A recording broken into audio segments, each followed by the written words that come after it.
इसी ख्याल में सोया। संजोग रात्रि में ही उनके पेट में दर्द हुए और उनकी मृत्यु हो गई। भिक्षु के मर जाने के बाद उस सुंदर वस्त्र को देख करके कोई दूसरा भिक्षु वस्त्र उठाया, वस्त्र को लेना चाहा, लेकिन भगवान ने, बुद्ध ने कहा कि ठहरो, इस वस्त्र को कोई मत छूना। इसलिए लोग कहते हैं मरे हुए लोगों का वस्त्र नहीं लेना चाहिए। 6 दिनों के बाद भगवान ने कहा इस वस्त्र को जो लेना चाहते हो ले लो। एक भिक्षु गया और उस वस्त्र को उठाया और भगवान से पूछते हैं कि भगवान 6 दिन पहले आप इस वस्त्र को लेने से मनाही कर दिए और आज कहते हैं ले लो, क्या बात है? कहा कि हाँ भिक्षु, जिस भिक्षु का यह वस्त्र था उस वस्त्र में उनकी आसक्ति थी। मरने के बाद वह चिल्लर जोनी में जाकर के इसी वस्त्र में पड़ा हुआ। जब तुम लोग इस वस्त्र को उठाते थे तो वह चिल्लर जो है चिल्लाता था कि मेरा वस्त्र है, मेरा वस्त्र है। इस आवाज को भगवान बुद्ध सुनते थे और कोई नहीं सुनते। कहा 6 दिन के लिए वे चिल्लर जोनी में आए थे और वे उनकी आसक्ति चली गई, शरीर छूट गया, अब वस्त्र ले लो। तो जरा भी मन फैला रहेगा तो दुनिया की इच्छा लगी रहेगी और शरीर छोड़ने के समय जो जिस इच्छा को लेकर के मरते हैं वही जो है जन्म का कारण हो जाता है, उनको मोक्ष और मुक्ति नहीं मिलती। इसीलिए अभ्यास में हम लोगों को मानस जप करने के लिए मिला है, मानस ध्यान करने के लिए मिला है और मुख्य क्रिया जो मन का पूर्ण सिमटाव जिस क्रिया से होती है वह दृष्टि योग की क्रिया है। ऐसी का प्रचार इस संत मत के द्वारा होता है। आप फुल पैंट में रहिए कि धोती में रहिए कि सादे कपड़ा में रहिए कि गिरवा वस्त्र में रहिए, किसी भी रूप में रहिए, अपना काम कर लीजिए। एक दृष्टि करे संसरे जाने, जोगी कहिए सोई। नानक साहब ने कहा कि जोगी वही है जो अपनी दृष्टि को एक कर लिया, दोनों दृष्टि की धारों को गुरु इंगित स्थान पर जो अभ्यासी टिकाते टिकाते टिकाने में समर्थ हो जाते हैं, मन की चंचलता मिट जाती है, एक बिंदुता को प्राप्त कर लेते हैं, वे जोगी हो जाते। उनकी चढ़ाई पिंड से ब्रह्मांड में हो जाती है।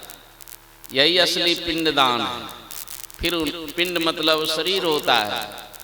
जो इस काम को कर लेते हैं तो असली पिंडदान उनका होता है। और भी जो बाहर में हम लोग देखते हैं श्राद्ध क्रिया के बाद पिंडदान होता है, वो नकली पिंडदान है। तजो पिंड चढ़ी जाओ ब्रह्मांड नहीं वीर हो, पेलो सुखमन दृष्टि शिष्ट ज्यों तीर हो, बिंदु नाद अगवाई तुम्हें ले जाएंगे, ज्योति मंडल सहनाद की सैर तुम्हें दिखाएंगे। इस तरह जो अभ्यासी निरंतर अभ्यास करते हैं, दृष्टि योग अभ्यास अति ही करत कपनी साजे छुटे, प्रौढ़ होए सुरत तिल दरवाजा टूटे, नजर के जोड़ से अरे हारे में ही टकटकी लगे खूब जोर वर जोर से। आप संसार में निश्चिंत हो जाए, फिर कोई चिंता नहीं रहे। कितना भी धन कमा लेंगे चिंता से मुक्त हो जाएंगे, ऐसी बात नहीं है। कितनी दुनिया की विद्या को ग्रहण कर लेंगे, पोथी पुराण को कंठाग्र कर लेंगे, आप निश्चिंत हो जाएंगे, ऐसी बात नहीं है। बड़े बड़े पद पर आप चले जाएंगे, निश्चिंत नहीं रह सकते। हर जगह चिंता ही चिंता है। निश्चिंता चाहते हैं, यही संत मत के ज्ञान को सीखिए, समझिए, सुनो, समझो संत वाणी, अकारो आपन हित जान। सुनना जरूरी है और सुनने के उपरांत समझना जरूरी है। बात समझ में आ गई है तो करने में लग जाइए। त्रैकाल संध्या ब्रह्म मुहूर्त में जग करके ध्यान करना, दिन में स्नान करने के बाद ध्यान करना, फिर जो है सूर्यास्त में ध्यान करना।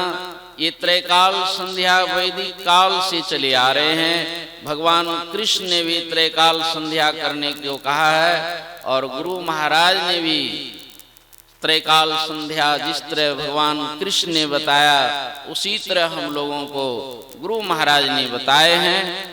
और आपका काम तब पूरा होगा जब दिन रात इसके पीछे लगे रहे। विद्या अध्ययन के लिए जो है विद्यार्थी दिन रात लगा रहा था, धन अर्जन करने के लिए बिजनेस व्यापार करने वाले दिन रात लगे रहते हैं। उसी तरह यदि आप सफलता चाहते हैं तो निश्चिदिन सुरत अधर पर कर कर अंधकार फट जाता है। दिन रात संसार का काम भी कीजिए, पलटू सब कारज करे, सुरत रहे अलगान, कमट दृष्टि जो लावे, सो ध्यानी प्रमाण। इस तरह निरंतर आप स्थिर होकर के अंतर में टिके रहेंगे तो आपके अंतर में परमात्मा के शब्द प्रकट हो जाएंगे। उस शब्द के सारे जड़ के सभी मंडलों को पार कर चेतन मंडल में सत्य शब्द को, सार शब्द को ग्रहण करेंगे। वहीं परम प्रभु परमात्मा का सत्य ज्ञान होगा। जानत तुम्हें हो जाई, यही असली मोक्ष और मुक्ति है। बोलिए श्री सद्गुरु महाराज की जय।